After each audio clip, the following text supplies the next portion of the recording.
Check out my previous video if you want to see the comparison of the sound of Mach performance versus the stock exhaust. So looks wise the bike looks really good, and number two is the performance. Performance was nice, but the sound was not so great. But now with this Mach performance exhaust, the sound also is awesome. It is the best you can get, I think, according to me. I had done a lot of research and I found this to be the best suiting for this bike.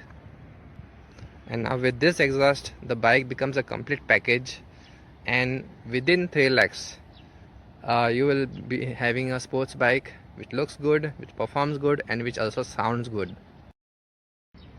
And I've been using this bike now for about 6 months. It has given me no problem. It is working well. I enjoy the ride. And this Mach performance exhaust I've been using for the last 3 months, and it is smooth, it's enjoyable, it makes the riding even more fun. And I would say that only one problem I faced: the bike sometimes it stops when you are riding in the city, especially it stops. Maybe I have to change the air filter. I will change the air filter and I will mention it in the comments if there is any change for good.